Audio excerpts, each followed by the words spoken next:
ഈ പ്രഗ്നൻസി എന്ന് പറയുന്നത് വളരെ പ്രഡിക്റ്റബിൾ ആയിട്ടുള്ള ഒരു ഏരിയ ആണോ? എല്ലാ പ്രശ്നങ്ങളും നമുക്ക് ആക്ച്വലി പറഞ്ഞാൽ കണ്ടുപിടിക്കാൻ പറ്റത്തില്ല. കുഞ്ഞിൻ്റെ ഹാർട്ട് റേറ്റ് കുറയും, കുഞ്ഞിൻ്റെ തല ഇറങ്ങി വരുമോ, ഇത്രയും വികസനം നടക്കുമോ, ഇതെല്ലാം ആ പ്രോസസ്സിൽ കൂടെ കടന്നു പോകുമ്പോൾ മാത്രം നമ്മൾ മനസ്സിലാകുന്ന കാര്യങ്ങളാണ്. എനിക്ക് 3 ബേബീസിനെ കിട്ടി. 3നും ഈ അനൻകാഫലി എന്ന് പറയും. The babies will be live. ചിലതേ ഉള്ളൂ നമ്മൾ ഡെഡ് ബേബീസ് ആയിട്ട് അങ്ങനെ വരുന്നത്. നൈറ്റിലൊരു പേഷ്യൻറ്റ് 5ാമത്തെ ഡെലിവറി, ബ്ലഡ് എല്ലാം പോയിരുന്നു. ഇത് പേഷ്യൻ്റ് എക്സാമിൻ ചെയ്യുമ്പോൾ പ്ലാസൻറ്റ വജൈനയിൽ പുറത്ത് കിടക്കുവാണ്. കുറച്ച് സിസ്റ്റേഴ്സും സ്റ്റാഫും 2 ഡോക്ടേഴ്സും ഞങ്ങൾ ബ്ലീഡ് ചെയ്ത്. Luckily she was O positive.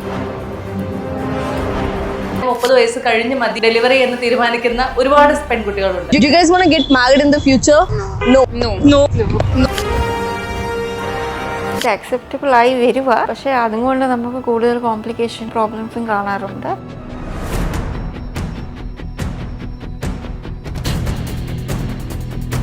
The right age of delivery is around 25.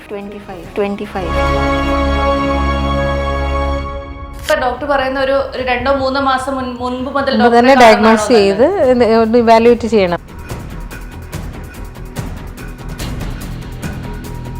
മദറിനും കുഞ്ഞിനും പ്രഗ്നൻസിയിൽ ഉണ്ടാകാൻ ചാൻസുള്ള പല കോംപ്ലിക്കേഷൻസ് നമുക്ക് അവോയ്ഡ് ചെയ്യാൻ പറ്റും. എല്ലാ സ്ത്രീകളും മാൻഡേറ്ററി ആയിട്ട് ചെയ്യേണ്ട സ്ക്രീനിങ് ടെസ്റ്റുകൾ ഏതൊക്കെയായിരിക്കും? NT സ്കാന് 3.5 മാസത്തിൽ ചെയ്യുന്ന NT സ്കാനും പിന്നെ 5ാം മാസത്തിൽ ചെയ്യുന്ന ടാർജറ്റഡ് ഇമേജിങ്. കറക്റ്റായിട്ട് ആ 3.5 മാസവും 5 മാസത്തെ സ്കാനിങ് കഴിയുമ്പോഴത്തേക്ക്, ആ ഒരു പീരീഡ് കഴിയുമ്പോഴത്തേക്ക് ബേബിക്ക് സ്ട്രക്ചറലായിട്ടുള്ള പ്രശ്നങ്ങളില്ല എന്നുള്ളത് നമുക്ക് മനസ്സിലാവും. പെയിൻലെസ് ലേബർ എന്ന് പറയുന്നത് അവരുടെ ഒരു റൈറ്റ് ആണ്. ലോങ്ഡ് ആയിട്ട് എപ്പിഡ്യൂറൽ എടുക്കേണ്ടി വരുന്നവർക്കൊക്കെ ചെറിയൊരു നംനെസ് ഒക്കെ വരാറുണ്ട്. അതൊക്കെ ഒരു 2-3 ഡേയ്സ് കൊണ്ട് തന്നെ റിസോൾവ് ചെയ്യുന്നതായിട്ടാണ് കാണുന്നുള്ളൂ. പേടിയുള്ള പേഷ്യൻസിന് നന്നായിട്ട് ടോളറേറ്റ് ചെയ്യാൻ പറ്റുന്നുണ്ട് എപ്പിഡ്യൂറൽ ഒരു അഡ്വൈസബിൾ. 40 വയസ്സിൽ പ്രഗ്നന്റ് ആകണം എന്ന് ആഗ്രഹിച്ചാൽ നടക്കാറുണ്ടോ? കുറേ ടൈം നമുക്ക് കൊടുത്തു നോക്കാൻ പറ്റില്ല 40 ഇയർ ആകുമ്പോഴേ. ദേ ആർ വെരി ആങ്ഷ്യസ് ആണെങ്കിൽ you can go for higher ടെക്നിക്സിന് പോകുന്നതിന് IVF പോലെയുള്ള ഹയർ ടെക്നിക്സിൽ പോകുന്നതിനും കുഴപ്പമില്ല. പെയിൻ വരുമ്പോൾ നമ്മൾ എന്തോ ചിന്തിക്കണം, ആ സമയത്ത് എങ്ങനെ റിലാക്സ് ആകാൻ നോക്കും, ആ ടെക്നിക്സ് ഒക്കെ പറഞ്ഞു കൊടുക്കും. അവർ ആ സമയത്ത് ഒരു ട്രാൻസ് ഫേസിൽ കൂടെ ഈ പെയിൻ വരുമ്പോൾ സ്ട്രിക്ട്ലി ആ പ്രോട്ടോകോൾ ഫോളോ ചെയ്താൽ അവർക്ക് ഒരു പെയിനും അറിയത്തില്ല.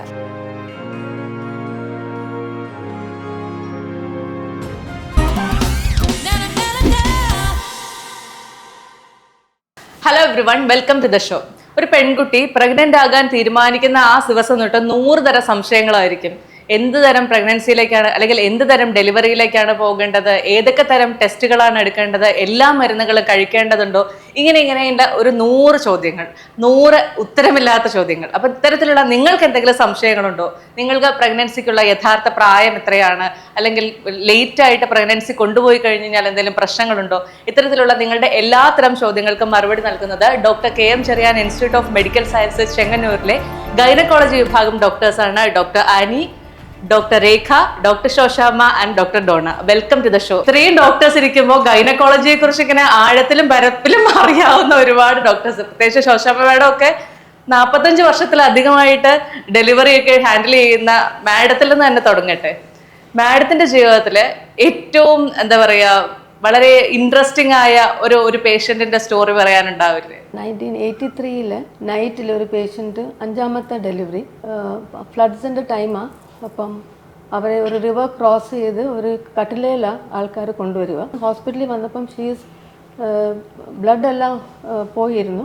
ഓൾമോസ്റ്റ് കൊലാപ്സ്ഡ് കണ്ടീഷനിലാണ് വന്നത്. പ്ലാസൻറ്റ എന്ന് പറഞ്ഞ കാര്യം ഡെലിവറി കഴിഞ്ഞാൽ വരുന്നത്, കുട്ടി ഇറങ്ങി കഴിഞ്ഞിട്ട്. ഇത് പേഷ്യൻ്റ് എക്സാമിൻ ചെയ്യുമ്പോൾ പ്ലാസൻറ്റ വജൈനയിൽ പുറത്ത് കിടക്കുവാണ്. വയറ്റിലെ ബ്ലഡ് ഫ്ലൂയിഡ് കളക്റ്റഡ് ആണ്. കൊച്ചിന് ഹാർട്ട് ബീറ്റ് ഇല്ല. പിന്നെ ആ റൂറൽ ഏരിയ ആയതുകൊണ്ട് നമുക്ക് ഒത്തിരി ബ്ലഡ് അങ്ങനെ അന്നത്തെ കാലത്തൊന്നും നമുക്ക് ബ്ലഡിൻ്റെ സൗകര്യങ്ങളില്ല. അപ്പം ഞങ്ങൾ തന്നെ ബ്ലഡ് ഞങ്ങൾ കുറച്ച് സിസ്റ്റേഴ്സും സ്റ്റാഫും 2 ഡോക്ടേഴ്സും ഞങ്ങൾ ബ്ലീഡ് ചെയ്ത്. Luckily she was O positive. അങ്ങനെ പേഷ്യൻറ്റിന് ബ്ലഡ് കൊടുത്തു. നമ്മളൊന്നും ചെയ്തില്ലെങ്കിൽ പേഷ്യൻറ്റ് വിൽ ഡൈ. സോ അതുകൊണ്ട് നമുക്ക് we have to do something. അങ്ങനെ പേഷ്യൻറ്റിനെ തിയേറ്ററിൽ കൊണ്ടുപോയി ഓപ്പൺ ചെയ്തപ്പം ഈ പ്ലസൻ്റ താഴെയായിരുന്നു completely. So that is why labour pains വന്നപ്പം അത് റപ്ചറായി യൂട്രസ്. എന്നിട്ട് പ്ലസൻ്റ താഴെ കൂടെ വന്നു, ബേബി മരിച്ചുപോയി. ബേബി വയറിനകത്ത് കിടക്കുക, യൂട്രസിനകത്തല്ല, യൂട്രസ് റപ്ചേർഡായി. ഒരു വലിയൊരു ക്ലോട്ട് വെച്ച് അത് അങ്ങ് ദൈവം ഒന്ന് സീൽ ചെയ്ത പോലായിരുന്നു. അതുകൊണ്ട് പിന്നെ പേഷ്യൻ്റ് പിന്നെ ബ്ലീഡ് ചെയ്തില്ല. അത് കഴിഞ്ഞിട്ട് പേഷ്യൻറ്റിനെ റിസസിറ്റേറ്റ് ചെയ്ത് ബ്ലഡ് കൊടുത്ത് യൂട്രസ് റിമൂവ് ചെയ്തു. അത് അങ്ങനത്തെ ഒരു കണ്ടീഷൻ ഞാൻ ഇന്നേ വരെ പിന്നെ കണ്ടിട്ടില്ല, ഞാൻ വായിച്ചിട്ടും ഇല്ല. അപ്പോൾ അതൊരു നമുക്കൊരു ത്രെറ്റനിങ് അല്ല, നമുക്കൊരു പ്രചോദനം തരുന്ന ഒരു ചാലഞ്ചിങ് ആയിരുന്നു. 10th day she went home. അപ്പൊ നമുക്കൊരു വലിയൊരു സന്തോഷമായിരുന്നു. സത്യം, എനിക്കാണെങ്കിൽ ഒരു സിനിമ കണ്ട പോലെ തോന്നുന്നു ഡോക്ടറെ. നമ്മളിപ്പോ നോക്കിക്കഴിഞ്ഞാല് എല്ലാ പെൺകുട്ടികളും ഒരു 30 വയസ്സ് കഴിഞ്ഞിട്ട് ഡെലിവറി മതി, കാരണം കരിയർ നോക്കണം, അല്ലെങ്കിൽ നമ്മുടെ ഫാമിലി ലൈഫ്, ഫൈനാൻഷ്യൽ ലൈഫ് എല്ലാം സെറ്റിൽ ആണോ എന്ന് ഉറപ്പുവരുത്തണം. ഇത്തരം കാര്യങ്ങളെല്ലാം കഴിഞ്ഞ് 30 വയസ്സ് കഴിഞ്ഞ് മതി എന്ന് ഡെലിവറി എന്ന് തീരുമാനിക്കുന്ന ഒരുപാട് പെൺകുട്ടികളുണ്ട്. ഇതൊരു അക്സെപ്റ്റബിൾ ആയിട്ടുള്ള ഒരു രീതിയാണോ? എന്താണ് ഡോക്ടറുടെ ഒരു അഭിപ്രായം? ഇത് അക്സെപ്റ്റബിൾ ആയി വരുക, പക്ഷെ അതുകൊണ്ട് നമുക്ക് കൂടുതൽ കോംപ്ലിക്കേഷനും പ്രോബ്ലംസും കാണാറുണ്ട്. പക്ഷെ right age of delivery is around 25, like maybe 24 to 29. ആ ഒരു ഫേസിലാണെങ്കിൽ എല്ലാം സ്മൂത്ത് ആയിട്ട് കുറച്ചുകൂടെ പോകും.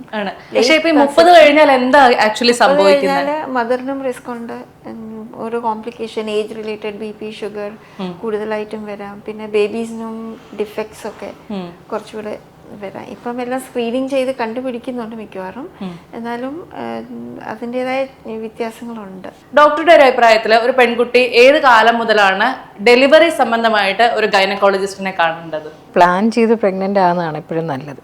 ബിക്കോസ് പല കാര്യങ്ങളും പ്രഗ്നൻസിയിൽ ഉണ്ടാകുന്ന പല കോംപ്ലിക്കേഷൻസ് നമ്മൾ ഓൾറെഡി പ്ലാൻ പ്രഗ്നൻസി ആണെങ്കിൽ നമുക്ക് അവോയ്ഡ് ചെയ്യാൻ പറ്റും. എന്തെങ്കിലും എന്തെങ്കിലും ഡിസീസ് മുമ്പ് ഉണ്ടായിരുന്നതൊന്ന് സ്ക്രീൻ ചെയ്യുക.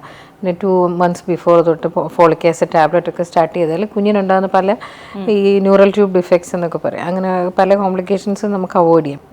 ചിലപ്പോൾ പ്രഗ്നൻസി ആകുമ്പോഴായിരിക്കും നമുക്ക് ഷുഗർ ഉണ്ട്, തൈറോയിഡിൻ്റെ ഇഷ്യൂ ഉണ്ടോ എന്നൊക്കെ ഡയഗ്നോസ് ചെയ്യുന്നത്. സോ അപ്പോൾ അതൊക്കെ ഓൾറെഡി ഡയഗ്നോസ്ഡ് ആണെങ്കിൽ നമുക്ക് ട്രീറ്റ്മെൻ്റ് ഒക്കെ ചെയ്ത് അത് ആക്കിക്കൊണ്ട് പ്രഗ്നൻ്റ് ആകുന്നതായിരിക്കും കുറച്ചുകൂടെ നല്ലത്. ശശിമ ഡോക്ടറെ, ഒരു പഴയ കാലത്ത് ഒരു സ്ത്രീ ഗർഭിണിയാവുന്നതും ഇന്നത്തെ കാലത്ത് ഒരു പെൺകുട്ടി ഗർഭിണിയാവുന്നതും തമ്മിലുള്ള ഒരു വ്യത്യാസം ഡോക്ടർക്ക് ഫീൽ ചെയ്തത് എന്താണ്? പണ്ടത്തെ കാലത്ത് everybody wanted A normal delivery. They all aimed at that. Even the relatives, അവരുടെ ഗ്രാൻഡ് മദേഴ്സ് ഒക്കെ വന്ന് ഒരു നോർമൽ ഡെലിവറി ആകുമ്പോഴത്തേക്ക് അവരുടെ സന്തോഷം വാസ് മച്ച് മോർ ദാൻ ഒരു CS ആണെന്ന് പറയുമ്പം എല്ലാവർക്കും ഒരു പ്രോബ്ലം ഉണ്ട്. പക്ഷെ ഇപ്പോൾ അവളൊക്കെ CS ആണെന്ന് പറയുമ്പം ആർക്കും കുഴപ്പമില്ല, നേരെ വേദന തിന്ന് അവിടെ വേദന തീറ്റിക്കുമായിരുന്നു എന്നൊക്കെ ചിലർ പറയും. അപ്പോൾ അങ്ങനല്ല, പണ്ടത്തെ കാലത്ത് അവർക്ക് എത്ര വേദന ഉണ്ടെങ്കിലും നമ്മൾ പേഷ്യന്റ് കിടക്കുന്നില്ലെങ്കിൽ പുറത്തോട്ടൊന്ന് ഇറങ്ങി വിട്ട് അവിടെ മുത്തശ്ശിയോടോ ഒക്കെ സംസാരിച്ച് തിരിച്ചു വരുമ്പോൾ they will be a different person. They will motivate them to become to have a normal delivery. അത് പക്ഷെ ഇങ്ങനല്ല, ഇവിടെ ആകുമ്പോഴത്തേക്ക് ഒരു 2 മണിക്കൂർ വെയിറ്റ് ചെയ്യാന്ന് പറഞ്ഞപ്പോഴത്തേക്ക് അവർക്കൊക്കെ ഭയങ്കര 2 മണിക്കൂർ കൂടി ഇനി വെയിറ്റ് ചെയ്യണം. അത് അവരുടെ ഒരു ആങ്സൈറ്റിയാണ്. അപ്പം they don't mind caesarean. All that they want is their child should not have pain. മനസ്സിലായി. നമ്മുടെ ഇപ്പോൾ ഈ പറഞ്ഞ നമ്മൾ 30 വയസ്സിന് ശേഷമാണ് ഇപ്പൊ കൂടുതൽ ആൾക്കാരും ഡെലിവറിയിലേക്ക് പോകുന്നത് അല്ലെങ്കിൽ പ്രഗ്നൻസിയിലേക്ക് പോകുന്നത് എന്നുള്ളതുകൊണ്ട് ഞാൻ ചോദിക്കാനാണ് ഡോക്ടറെ, നമ്മുടെ കുഞ്ഞിന് എന്തെങ്കിലും പ്രശ്നങ്ങളുണ്ടോ എന്ന് തുടക്കം മുതലേ അറിയാനായിട്ടുള്ള പലതരം സ്ക്രീനിങ്ങുകൾ നടത്തില്ലേ? അപ്പൊ എല്ലാ സ്ത്രീകളും മാൻഡേറ്ററി ആയിട്ട് ചെയ്യേണ്ട സ്ക്രീനിങ് ടെസ്റ്റുകൾ ഏതൊക്കെയായിരിക്കും? മോസ്റ്റ്ലി ഒരു 4 അൾട്രാസൗണ്ട്സ് ആന്റിനേറ്റൽ പീരീഡിൽ എല്ലാവർക്കും മിനിമം 4 അൾട്രാസൗണ്ട്സ് വേണം. ആദ്യമേ പറയേണ്ടത് ഈ NT സ്കാന്, 3.5 മാസത്തിൽ ചെയ്യുന്ന NT സ്കാനും പിന്നെ 5-ാം മാസത്തിൽ ചെയ്യുന്ന അനോമലി സ്കാൻ, കുഞ്ഞിന് എന്തെങ്കിലും പ്രശ്നങ്ങളുണ്ടോ എന്ന് കണ്ടുപിടിക്കുന്നത്. ആ ഒരു പീരീഡ് കഴിയുമ്പോഴത്തേക്ക് ബേബിക്ക് സ്ട്രക്ചറൽ ആയിട്ടുള്ള പ്രശ്നങ്ങളില്ല എന്നുള്ളത് നമുക്ക് മനസ്സിലാവും. പിന്നെ വരുന്ന ഒരു major change for previous antenatal check-ups എന്ന് പറയുന്നത് ബേബിക്ക് ക്രോമസോം പ്രോബ്ലംസ് ഉണ്ടോ എന്ന് കണ്ടുപിടിക്കാൻ ഇപ്പൊ യൂണിവേഴ്സൽ ആയിട്ട്, അതായത് എല്ലാ പേഷ്യൻസിനും നമ്മൾ ഇത് ഓഫർ ചെയ്യും. ഇപ്പൊ ഡബിൾ മാർക്കർ എന്നൊക്കെ കേട്ടിട്ടുണ്ടായിരിക്കുമല്ലോ. ഇപ്പോൾ ഡബിൾ മാർക്കർ എന്നതിൻ്റെ ഒരു മോഡിഫൈഡ് വേർഷൻ കമ്പൈൻഡ് സ്ക്രീനിങ് എല്ലാ പേഷ്യൻസിനും നമ്മളിപ്പം ഓഫർ ചെയ്യുന്നുണ്ട്. അത് ചെയ്യുന്നതെന്ന് പറയുന്നത് ഈ 3.5 മാസത്തെ സ്കാനിനോടൊപ്പമാണ് ചെയ്യുന്നത്.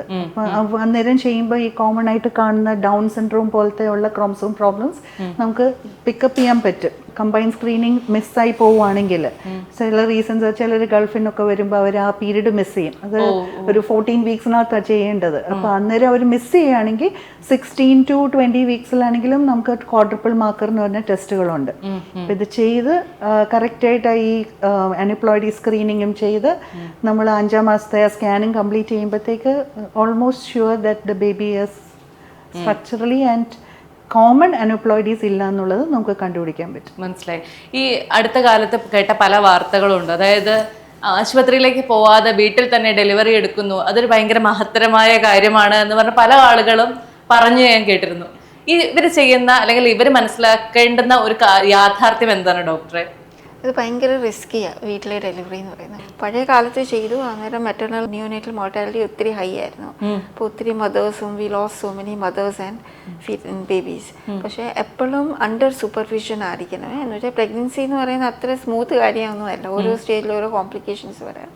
സോ റെഗുലർ ചെക്കപ്സ് വേണം ആൻഡ് പ്രോപ്പർ ട്രീറ്റ്മെൻറ്റ് വേണം. ഡോക്ടേഴ്സ് പറയുന്നത് കേൾക്കണം. ഡോക്ടറെ, ഈ എപ്പിഡ്യൂറൽ എന്ന് പറയുന്നത് ഭയങ്കര ട്രെൻഡിങ് ആയിട്ടുള്ള ഒരു സാധനമാണല്ലോ. അതായത് പെയിൻലെസ് ഡെലിവറിക്ക് എപ്പിഡ്യൂറൽ എന്ന് പറയുന്നത്. ഇപ്പം എൻ്റെ 1-2 സുഹൃത്തുക്കൾ എപ്പിഡ്യൂറൽ എടുത്തവർ, നോർമൽ ഡെലിവറിക്ക് വേണ്ടി എടുത്തവർ, അതിനുശേഷം കൈക്കും കാലിലും ഒക്കെ ഭയങ്കര നമ്പിങ് അല്ലെങ്കിൽ അങ്ങനെ എന്തോ നമുക്കൊരു സ്റ്റെബിലിറ്റി ഇല്ലായ്മ ഫീൽ ചെയ്യുന്നു, ഇങ്ങനെയൊക്കെയുള്ള പ്രശ്നങ്ങളൊക്കെ പറഞ്ഞിരുന്നു. ആക്ച്വലി അത് എല്ലാവർക്കും വരുന്ന കാര്യമാണോ? എപ്പിഡ്യൂറൽ ചോദിക്കുന്നവർക്ക്, റിക്വസ്റ്റ് ചെയ്യുന്നവർക്ക് എപ്പിഡ്യൂറൽ കൊടുക്കുന്നുണ്ട്. ഇപ്പോൾ പെയിൻലെസ് ലേബർ എന്ന് പറയുന്നത് അവരുടെ ഒരു റൈറ്റ് ആണ്. പേഷ്യൻ്റ് നമുക്കത് തരില്ല എന്ന് പറയാൻ പറ്റില്ല. വെരി റെയർലി മാത്രം ഇങ്ങനെയുള്ള നംനെസ്സും വരെ കുറച്ചല്ലേ പ്രൊലോങ്ഡ് ആയിട്ട് എപ്പിഡ്യൂറൽ എടുക്കേണ്ടി വരുന്നവർക്കൊക്കെ ചെറിയൊരു നംനെസ്സൊക്കെ വരാറുണ്ട്. അതൊക്കെ ഒരു 2-3 ഡേയ്സ് കൊണ്ട് തന്നെ റിസോൾവ് ചെയ്യുന്നതായിട്ടാണ് കാണുന്നുള്ളത്. പെയിൻലെസ് ലേബർ വന്നത് കൂടുതൽ ഡെലിവറി റേറ്റ് ഒക്കെ നന്നായിട്ട് ചേഞ്ചസ് വന്നിട്ടുണ്ട്. പേഷ്യൻസിന് പേടിയുള്ള പേഷ്യൻസിന് നന്നായിട്ട് ടോളറേറ്റ് ചെയ്യാൻ പറ്റുന്നുണ്ട് എപ്പിഡ്യൂറൽ ഒരു അഡ്വൈസബിൾ ആണ്. അപ്പോൾ എപ്പിഡ്യൂറൽ അല്ലാത്ത പെയിൻലെസ് ഡെലിവറിക്ക് കൊടുക്കുന്ന മറ്റ് കാര്യങ്ങൾ എന്തൊക്കെയായിരിക്കും? യൂഷ്വലി നമ്മൾ ഇഞ്ചെക്ഷൻസ് ഉണ്ട്. പിന്നെ ഈ എൻഡോനോക്സ് എന്ന് പറയുന്ന ഒരു മാസ്കിൽ കൂടെ കൊടുക്കുന്നത് നൈട്രസ് ഓക്സൈഡിൻ്റെ പെയിൻ വരുന്ന സമയത്ത് അതൊരു ഇൻഹെയിൽ ചെയ്യാനായിട്ട് കൊടുക്കും. അപ്പോൾ അത് ആ സമയത്ത് ആ ഒരു പെയിൻ ഡ്യൂറേഷൻ കഴിയുന്നത് വരെ പേഷ്യൻ്റ് ഭയങ്കര സ്മൂത്തായിട്ട് അങ്ങ് പോകും. ഇപ്പം നമ്മൾ ഈ പറഞ്ഞ ലൈഫ് സ്റ്റൈൽ ചേഞ്ചസ് മാനേജ് ചെയ്യുന്നതിൻ്റെ ഭാഗമായിട്ട് കൺസീവ് ചെയ്യുന്നതിന് മുൻപായിട്ട് ഏത് രീതിയിലേക്കുള്ള ലൈഫ് സ്റ്റൈലിലേക്ക് മാറണമെന്നാണ് ഡോക്ടർ സജസ്റ്റ് ചെയ്യുക? ഡയറ്റ് മോഡിഫിക്കേഷൻസ് എല്ലാവരും ഫാസ്റ്റ് ഫുഡിൻ്റെ ഒരു കാലഘട്ടത്തിലൂടെയാണല്ലോ പോകുന്നത്. അപ്പം അവരുടെ ഡയറ്റിനകത്താണെങ്കിൽ കുറച്ചുകൂടെ ബാലൻസ്ഡ് ഡയറ്റ് എടുക്കേണ്ട പ്രൊപ്പോർഷൻസ് ഇതൊക്കെ നമുക്ക് അഡ്വൈസ് ചെയ്യാൻ പറ്റും. അപ്പം കുറച്ചുകൂടെ ഒരു ഹെൽത്തി ലൈഫ് സ്റ്റൈലിലോട്ട് പോകാം. പിന്നെ വെയിറ്റ് അധികമായിട്ടുള്ള ആൾക്കാർക്ക് ഉള്ളതാണെങ്കിൽ കുറച്ച് വെയിറ്റ് റിഡക്ഷൻ ചെയ്യാം.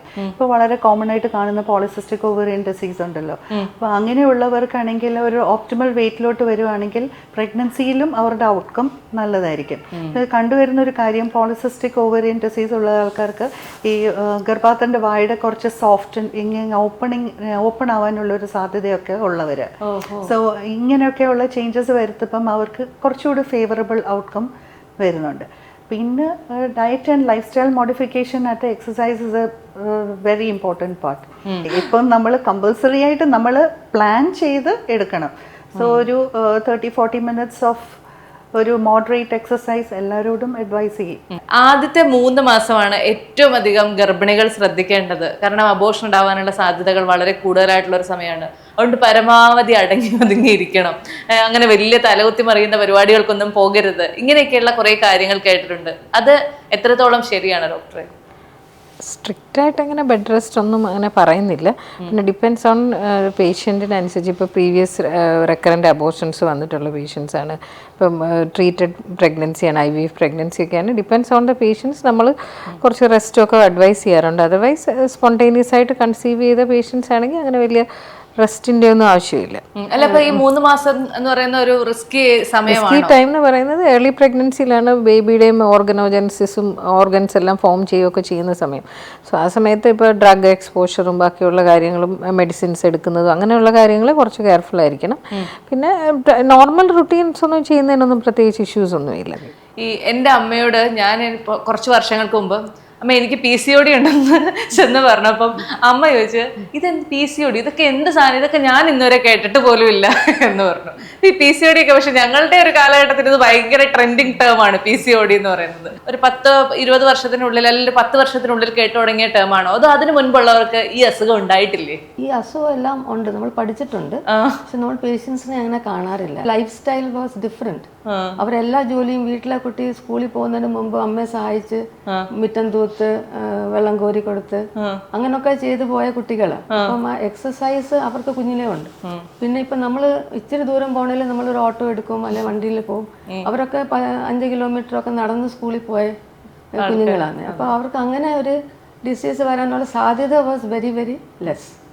ഇപ്പം നമ്മുടെ ഈ പറഞ്ഞ പോലെ സീഡൻറ്ററി ലൈഫും നമുക്ക് നമ്മുടെ ദേഹം അനങ്ങി ഒന്നും ചെയ്യുന്നില്ല, എല്ലാം റെഡിമെയ്ഡ് കാര്യങ്ങൾ കിട്ടും വീട്ടില്. അപ്പോൾ അങ്ങനെ ആകുമ്പോഴത്തേക്ക് you are not expose to any ഒരു നോർമൽ എക്സസൈസേ ഇല്ല കുഞ്ഞുങ്ങൾക്ക്. അപ്പോൾ പിന്നെ ഈ diet also is very important.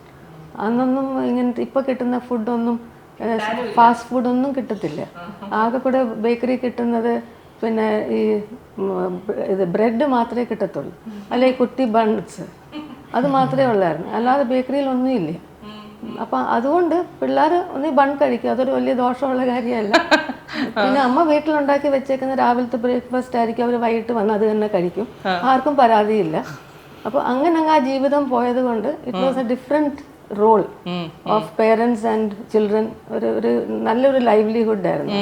PCOD ഉള്ളവർക്ക് കൺസീവ് ചെയ്യാൻ ഭയങ്കര ബുദ്ധിമുട്ടാണ് എന്ന് കേൾക്കുന്നത് സത്യമാണോ ഡോക്ടറെ? ഇന്നത്തെ സൊസൈറ്റിയിൽ ആക്ച്വലി പോളിസിസ്റ്റിക് ഓവറി അവയർനെസ് ഇച്ചിരി കൂടുതലാണെന്ന് എനിക്ക് തോന്നാറുണ്ട്. എന്ന് വെച്ചാൽ അൾട്രാസൗണ്ടിൽ പോളിസിസ്റ്റിക് ഓവറി കണ്ട് എന്നാൽ ക്ലിനിക്കൽ മാനിഫെസ്റ്റേഷൻസ് ഇല്ലാത്ത ആൾക്കാർ ഓവർ കൺസേൺഡ് ആവും. അവർക്ക് പോളിസിസ്റ്റിക് അപ്പിയറിംഗ് ഓവറീസ് ഉണ്ട്, റെഗുലർ പീരിയഡ്സ് ആണെങ്കിൽ അവർക്ക് ജനറൽ പോപ്പുലേഷൻ്റെ അത്രയും സെയിം ചാൻസ് തന്നെയാണ് കൺസീവ് ചെയ്യാനുള്ളത്. അൺലെസ് ദേ ഹാവ് അവർക്കൊരു ക്ലിനിക്കൽ മാനിഫെസ്റ്റേഷൻസ് ഉണ്ട്, അവരുടെ പീരിയഡ്സ് റെഗുലർ ആണ്. അപ്പം ഓവുലേഷൻ ചിലപ്പം ഇച്ചിരി അൺപ്രഡിക്റ്റബിൾ ആയിരിക്കും, അതുകൊണ്ട് കൺസീവ് ചെയ്യാൻ ഒരു താമസം വരാം. കോമ്പിനേഷൻ വരുമ്പോഴാണ് ഇപ്പോൾ പോളിസിസ്റ്റിക് ഓവറിയൻ സിൻഡ്രോം വിത്ത് ഡയബറ്റിസ്, പിന്നെ കുറച്ചുകൂടെ ഒരു എൽഡർലി ഏജ് ആകുമ്പോൾ നാച്ചുറലി ഓവം കുറച്ചുകൂടെ എൽഡർലി ആണ്. അപ്പോൾ അങ്ങനെയൊക്കെ വരുമ്പോഴാണ് ചിലപ്പം കൺസീവ് ചെയ്യാൻ താമസം ഉണ്ടാവുന്നത്. അന്നും വിചാരിച്ചാണെങ്കിൽ അതൊരു പ്യുവർ ഇൻഫെർട്ടിലിറ്റിക്ക് ഒരു കോസ് ആകാറില്ല. They might require help. അത് ഡിപ്പെൻസ് അപ്പോൺ ഏത് എൻഡ് ഓഫ് ദ സ്പെക്ട്രം അവരുള്ളതെന്നുള്ളത്. ഒരു 40 വയസ്സുള്ള ഒരു സ്ത്രീക്ക് പ്രഗ്നന്റ് ആകണമെന്ന് ആഗ്രഹിച്ചു കഴിഞ്ഞാൽ ഡോക്ടർ അഡ്വൈസ് ചെയ്യോ അതോ ഒന്നുകൂടെ ആലോചിക്കാൻ പറയോ? എപ്പോഴും റിസ്ക് പറയും, that you are in a high risk category. Okay, and then you have to undergo screening properly. അപ്പൊ ഈ സ്ക്രീനിങ്ങിൽ കൃത്യമായ സ്ക്രീനിങ്ങിൽ പോയി കഴിഞ്ഞാൽ നമുക്ക് എന്തെങ്കിലും കറക്റ്റ് സമയത്ത് എല്ലാ പ്രശ്നങ്ങളും മനസ്സിലാക്കാൻ പറ്റും. 98% ഓഫ് ഡിഫക്ട്സും ഒക്കെ കണ്ടുപിടിക്കാൻ നോക്കും. പക്ഷെ 40 വയസ്സിൽ പ്രഗ്നന്റ് ആകണം എന്ന് ആഗ്രഹിച്ചാൽ നടക്കാറുണ്ടോ? ഫസ്റ്റ് ടൈം പ്രഗ്നൻ്റ് ആണ്, സ്പോണ്ടേനിയസ് കൺസെപ്ഷൻ ചിലപ്പോൾ കുറച്ച് നമുക്ക് ഇവാലുവേറ്റ് ചെയ്യേണ്ടി വരും. AMH ഒക്കെ നോക്കിയിട്ട് ഒവേറിയൻ ഫംഗ്ഷനൊക്കെ നോക്കിയിട്ടായിരിക്കണം നോക്കുന്നത്. അപ്പോൾ അത് കുറേ ടൈം നമുക്ക് കൊടുത്ത് നോക്കാൻ പറ്റില്ല 40 ഇയർ ആകുമ്പോഴേ. കുറച്ച് ടൈം നോക്കി പിന്നെ എന്തെങ്കിലും ഹയർ ഫെസിലിറ്റീസിലോട്ട് പോകുന്നതായിരിക്കും നല്ലത്. ഡോക്ടർക്ക് ആദ്യത്തെ ഡെലിവറി എടുത്തത് ഓർമ്മയുണ്ടോ? ആദ്യത്തെ ഡെലിവറി CMC പഠിച്ചപ്പം ഈ നമുക്ക് ഡേവർ റൂം ഡ്യൂട്ടീസ് വരും ഇന്റേൺഷിപ്പിൽ. അപ്പോൾ ആ ഒരു ദിവസം എനിക്ക് 3 ബേബീസിനെ കിട്ടി. 3നും ഈ അനൻകെഫലി എന്ന് പറയും, തലയൊട്ടിയില്ല. 3 deliveries. I am sorry to say, but then ആ ഒരു ഇൻസിഡൻസിൽ ഫസ്റ്റ് 3 എൻ്റെ ബേബീസ് നമ്മൾ we are being assisted by doctors. നമ്മുടെ ട്രെയിനിങ് പീരീഡിൽ നമ്മൾ എടുക്കുക, ഇന്റേൺഷിപ്പിൽ എടുക്കുമ്പോൾ 3 babies were born on that same day all 3 were diagnosed because X ray എടുക്കാറുണ്ടല്ലോ. നമ്മുടെ ക്ലിനിക്കൽ ജഡ്ജ്മെന്റിൽ നമുക്ക് ഹെഡ് നല്ലതായിട്ട് ഫീൽ ചെയ്യുന്നില്ല, ഫ്ലൂയിഡ് ഇച്ചിരി കൂടുതല. അത് വെച്ചൊരു ബേബിയുടെ കാര്യം അറിയാനായിട്ട് എക്സ്റേ എടുത്തപ്പോഴാണ് നമുക്ക് ഈ ബേബിയുടെ തലയൊട്ടി ഒരു ഭാഗം നല്ല ഒരു ഭാഗം ഇല്ലാതെ വരുന്നത്. അതിനെന്താ ചെയ്യാൻ പറ്റും ഡോക്ടറെ? അതിന് നമ്മൾ ഡെലിവറി ആക്കത്തേ ഉള്ളൂ. ഓ ശരി. അപ്പൊ കുട്ടി the babies will be live. ചിലതേ ഉള്ളൂ നമ്മൾ ഡെഡ് ബേബീസ് ആയിട്ട് അങ്ങനെ വരുന്നത്. ലൈവ് ആയിരിക്കും. പിന്നെ നമുക്ക് അന്നത്തെ കാലത്തല്ലേ, we have nothing else to do. ഭയങ്കരമായിട്ട് ഡിഫോംഡ് ഒരു കുഞ്ഞായിരിക്കും, ഫേസ് ഒക്കെ not be very like a normal baby. അപ്പം ആർക്കും അത് സർവൈവ് ചെയ്യണമെന്നുള്ള ആഗ്രഹം റിലേറ്റീവ്സിനും കാണില്ല. ഡോക്ടറുടെ കയ്യിൽ ഒരുപാട് ഒരു സിനിമയ്ക്കുള്ള സ്കോപ്പ് ഉണ്ടെന്ന് എനിക്ക് തോന്നുന്നു. എല്ലാ കഥകളും മില്ലേനിയൽ ബേബി ഡോക്ടറിന്റെ ആയിരുന്നു 2000 midnight 12 o'clock first baby. Millennial baby ഡോക്ടറുടെ പത്തനംതിട്ട ഡിസ്ട്രിക്റ്റില്. പിന്നെ പേപ്പറിൽ ഫോട്ടോ ഒക്കെ വന്നായിരുന്നു. അത് ഞാൻ ഡ്യൂട്ടി ആയതുകൊണ്ട് അങ്ങ് ആയി. അങ്ങനെയുള്ള വേറെ ആരുടെയെങ്കിലും ആയിരുന്നെങ്കിൽ അവരായിരുന്നു. അത്രയും ഡോക്ടറുടെ ലൈഫിലും ഉണ്ടോ ഇതുപോലെ ഇങ്ങനെ ഒരു വളരെ അൺഫർഗറ്റബിൾ ആയിട്ടുള്ള ഒരു ഇൻസിഡന്റ്? PG ട്രെയിനിങ് പീരീഡിൽ ഒരു ബ്രീച്ച് ഡെലിവറി ആയിരുന്നു. അപ്പോൾ ട്രെയിനിങ് പീരീഡിൽ ബ്രീച്ച് ഡെലിവറി നാച്ചുറലി നോർമൽ ഡെലിവറിയേക്കാളും കുറച്ച് കോംപ്ലിക്കേഷൻസ് ഉണ്ട്. അപ്പോൾ യൂഷ്വലി സീനിയേഴ്സ് ആയിരിക്കും ഡീൽ ചെയ്യുന്നത്. So it's so happen that അന്ന് ആരും ഇല്ലായിരുന്നു. So I had to take the delivery. And ഇപ്പം ഒരു ലൈക്ക് 25 years before. അപ്പം naturally I was put in that situation. I had to take the delivery. ഇപ്പം നമ്മൾ പുസ്തകത്തിൽ വായിച്ചതുപോലെ അല്ലെങ്കിൽ നമ്മൾ കണ്ടിട്ടില്ലല്ലോ. മീൻസ് അങ്ങനെ ബാക്കിയുള്ളൊരു ഡെലിവറി ചെയ്യുന്നത് കണ്ടിട്ടുള്ളൂ. ഞാനായിട്ട് എടുക്കേണ്ടി വന്ന ആ ഒരു അവസ്ഥയിൽ ആ സ്റ്റെപ്സ് റിമൈൻഡ് ചെയ്ത് ദൈവം സഹായിച്ച ദൈവത്തെ വിളിച്ച് ഡെലിവറി എടുത്തു. It was an unforgettable experience. നമ്മൾ ഈ ഡെലിവറി എന്ന് പറയുന്ന ഓരോ കാലഘട്ടത്തിലെ ഓരോ പുതുമകൾ കൊണ്ടുവരികയാണ്. ഞാനൊരിക്കൽ ഒരു ഹോസ്പിറ്റലിൽ ചെന്നപ്പോഴത്തേക്കും അവിടെ ഒരു റൂം കാണിച്ചു തന്നത് നോർമൽ ഡെലിവറിക്ക് എടുക്കുന്ന റൂമാണ്. പക്ഷെ ചുറ്റും ഇങ്ങനെ ഭയങ്കര ലൈറ്റുകളൊക്കെ ഇട്ടിട്ടുണ്ട്. അപ്പം നമ്മളൊന്ന് റിലാക്സ് ആകാൻ ഫുൾ ടൈം മ്യൂസിക് കേൾപ്പിച്ചുകൊണ്ടേയിരിക്കും. ഇങ്ങനെയൊക്കെയുള്ള കുറേ കാര്യങ്ങൾ അവർ പറഞ്ഞിരുന്നു. അപ്പോൾ ഇത്തരത്തിലൊരു പുതിയ രീതികൾ എന്താ പേഷ്യൻറ്റിനെ ഭയങ്കര റിലാക്സ്ഡ് ആക്കാനുള്ള എന്തൊക്കെ പുതിയ രീതികളാണ് ഡോക്ടറെ ഉള്ളത്? അങ്ങനെ ഹിപ്നോ ബർത്തിങ് എന്ന് പറയും. അതിന് ആൻറ്റിനേറ്റൽ പീരിയഡിൽ അതിൻ്റെ കൗൺസിലിംഗ് തുടങ്ങും, ക്ലാസ്സസ് എടുക്കും. പല പെയിൻ വരുമ്പോൾ നമ്മൾ എന്തോ ചിന്തിക്കണം, ആ സമയത്ത് എങ്ങനെ റിലാക്സ് ആകാൻ നോക്കും, ആ ടെക്നിക്സ് ഒക്കെ പറഞ്ഞു കൊടുക്കും. അപ്പം പെയിൻ വരുമ്പം we should think about good things, പഴയ ഇവൻറ്റ്സിനെ കുറിച്ചോ അങ്ങനെ ആ സമയത്ത് എങ്ങനെ ചിന്തിക്കാൻ പറ്റും ഡോക്ടറെ? അങ്ങനെ അവരെ ട്രെയിൻ ചെയ്യും. പിന്നെ മ്യൂസിക്കിന്റെ ഹെൽപ്പ് കൊടുക്കും. സോ ഒത്തിരി പേഷ്യൻസ് പറയുന്ന, ഞാൻ അറിയുന്ന പേഷ്യൻസ് ഒക്കെ പറഞ്ഞു അവർ ആ സമയത്ത് ഒരു ട്രാൻസ് ഫേസിൽ കൂടെ ഈ പെയിൻ വരുമ്പം സ്ട്രിക്ട്ലി ആ പ്രോട്ടോകോൾ ഫോളോ ചെയ്താൽ അവർക്ക് ഒരു പെയിനും അറിയത്തില്ല. ബിക്കോസ് എല്ലാം ഈ പെയിനിന്റെ പാത്വേ കൂടെ എല്ലാം നെർവസ് പാത്വേസ് അല്ലേ.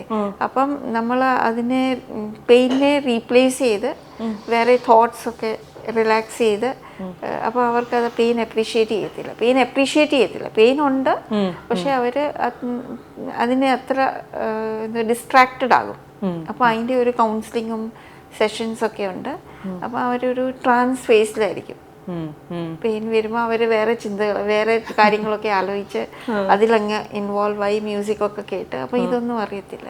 ഒരു പെൺകുട്ടി പ്രഗ്നന്റ് ആയ അന്ന് മുതൽ ഡെലിവറി വരെ എന്തൊക്കെ കാര്യങ്ങളിലാണ് ശ്രദ്ധിക്കേണ്ടത്? പ്രഗ്നൻ്റ് ആവുന്നതിന് മുമ്പ് തന്നെയാണെങ്കിൽ ആ pre conceptional counselling. So preparation ചെയ്താൽ the journey is like easier. Then most important thing will be diet. Diet എന്ന് പറയുന്നത് എനിക്ക് ഒരു ബാലൻസ്ഡ് ഡയറ്റ്. ഇതിനെപ്പറ്റി ഒത്തിരി ഡൗട്ട്സ് ഉണ്ട് ആക്ച്വലി പറഞ്ഞാൽ. പക്ഷേ ജനറലി നമ്മൾ റെക്കമെൻഡ് ചെയ്യുന്നതെന്ന് പറഞ്ഞാൽ അവരൊരു ബാലൻസ്ഡ് ഡയറ്റ്, അളവ് കൂടേണ്ട കാര്യമില്ല, രണ്ടുപേർക്കുള്ള ആഹാരം കഴിക്കേണ്ട കാര്യമില്ല. So divide the proportions. Actually പ്രോട്ടീൻസിന് വേണം, കാർബോഹൈഡ്രേറ്റ്സ് വേണം, പിന്നെ വെജിറ്റബിൾസ്, ഫ്രൂട്ട്സ് വേണം. അപ്പം നമ്മൾ ആ ഡയറ്റ് ഒന്ന് പറഞ്ഞ് അവർക്ക് മനസ്സിലാകും. പിന്നെ പലരും പല വെയിറ്റിലാണല്ലോ വരുന്നത്. അപ്പോൾ അവർക്ക് ആണെങ്കിൽ ഒരു ഡയറ്റീഷ്യൻ കൗൺസിലിംഗ് നമുക്ക് അവർക്ക് കൊടുക്കാം. അപ്പം അവർക്ക് തന്നെ അവെയർ ആവാം, like how they should plan each meal. പിന്നെ regular balanced diet, regular meals, അതായത് ലൈക്ക് വർക്ക് ചെയ്യുന്ന ആൾക്കാരായിരിക്കുമല്ലോ മിക്ക ആൾക്കാരും. ഇപ്പോൾ രാവിലെ ഒരു ഫാസ്റ്റ് ബ്രേക്ക്ഫാസ്റ്റ് കഴിച്ചാൽ അല്ലെങ്കിൽ ഒരു ഗ്ലാസ് പാൽ കുടിച്ചാൽ ശരിയാവത്തില്ല പ്രഗ്നൻസിയിൽ. So plan all your meals. And then പിന്നെ ആണെങ്കിൽ അവരുടെ എക്സസൈസ് റുട്ടീൻ. അപ്പോൾ എനിക്ക് കുറച്ച് ആക്റ്റീവ് ആയിരിക്കണം. അപ്പം ചില പേഷ്യൻസ് വന്ന് ചോദിക്കും ഞാൻ എന്തൊക്കെ എക്സസൈസ് ചെയ്യേണ്ടത്. അപ്പം ഞാൻ ചോദിക്കും വീട്ടിൽ നടക്കാറുണ്ടോ, വീട്ടിൽ റെസ്റ്റ് ഹെൽപ്പ് ചെയ്യാറുണ്ടോ എന്ന് ചോദിക്കും. അതൊന്നും ഇല്ല, എക്സസൈസ് വേണം. അപ്പോൾ അത് ശരിയാവത്തില്ല. So you should be active in your pregnancy. ചില സ്പെഷ്യൽ കാറ്റഗറീസ് വരും, ഹൈ റിസ്ക് കാറ്റഗറി. ഇപ്പോൾ പ്ലാസൻ്റെ താഴെയുള്ള ആൾക്കാർ, അവർ സ്ട്രെനേഴ്സ് ആയിട്ടുള്ള ആക്ടിവിറ്റീസ് ചെയ്യാൻ പാടില്ല. ഒരു മോഡറേറ്റ് എക്സസൈസ്, ഒരു 30 minutes walk is always good. And then in pregnancy നമ്മൾ എടുക്കേണ്ട ഡ്രഗ്സ് ഏതൊക്കെയാണ്, അത് ചില ഡ്രഗ്സ് ഒന്നും പ്രഗ്നൻസിയിൽ എടുക്കാൻ പാടില്ല. ഇപ്പം ഈ ഉദാഹരണത്തിന് തൈറോയിഡ്, ഹൈപ്പർ തൈറോയിഡിസം, അതായത് തൈറോയിഡ് ലെവൽസ് കൂടുതലുള്ള ആൾക്കാർ, അപ്പോൾ ചില ഡ്രഗ്സിന് സൈഡ് എഫക്ട്സ് ഉണ്ട്. അപ്പം നമ്മളത് മാറ്റി പ്രഗ്നൻസിയിൽ കംഫർട്ടബിൾ ആയിട്ടുള്ള ഡ്രഗ് ആക്കി മാറ്റിയെടുക്കണം. പ്രഗ്നൻസിയിൽ റിക്വയർമെൻറ്റ്സ് കൂടുതലാണ്. അപ്പം അതുകൊണ്ടാണെങ്കിൽ അയൺ ആൻഡ് കാൽസ്യം സപ്ലിമെൻറ്റേഷൻ എല്ലാ ആൻറ്റിനേറ്റൽ മദേഴ്സിന് പറയുന്നതാണ്. Provided U taking A balance diet, ബാക്കിയെല്ലാം ന്യൂട്രിയൻസ് മീറ്റ് ചെയ്യാനായിട്ട്. ചെറിയ അനീമിയ ഉള്ള ആൾക്കാരാണെങ്കിൽ അവർക്ക് അയൺ സപ്ലിമെൻറ്റ്സ് കൂട്ടിയെടുക്കണം. പിന്നെ എടുക്കേണ്ട രീതി, അപ്പോൾ ഉദാഹരണത്തിന് അയണും കാൽസ്യവും ഒരുമിച്ച് എടുക്കാൻ പാടില്ല. അപ്പോൾ ഇതൊക്കെ നമ്മൾ അവരോട് പറഞ്ഞ് എക്സ്പ്ലെയിൻ ചെയ്ത് കൊടുക്കണം. അപ്പോൾ എടുക്കുന്ന drugs, supplements, and then emotional part, mental health വളരെ ഇമ്പോർട്ടൻ്റ് ആണ്. ഇപ്പം പണ്ടത്തെ ജനറേഷനിലാണെങ്കിൽ എല്ലാവരും ബിക്കോസ് ദേ വർ ആക്റ്റീവ്, ഇങ്ങനെ ഇമോഷണൽ പ്രോബ്ലംസ് അത്രയും ഇല്ലായിരുന്നു. ഇപ്പം നമ്മൾ കാണുന്ന കുറച്ച് ആൾക്കാർക്ക് കുറച്ച് മെൻറ്റൽ ഇൽനെസ്, കോപ്പപ്പ് ചെയ്യാനുള്ള ഇമോഷണൽ പ്രോബ്ലംസ് ഒത്തിരി കാണുന്നുണ്ട്. സോ ഇങ്ങനെയുള്ളവർക്ക് കൗൺസിലിംഗ് വളരെ ഇമ്പോർട്ടൻ്റ് ആണ്. കൗൺസിലിംഗ് പാർട്ട്ണറിനെ ഇൻവോൾവ് ചെയ്യുക എല്ലാ പ്രോസസ്സിലും. ആൻഡ് പ്രഗ്നൻസി ഒരു ബ്യൂട്ടിഫുൾ ജേണിയാണ് എല്ലാ സ്ത്രീയുടെയും. So I would advise everyone to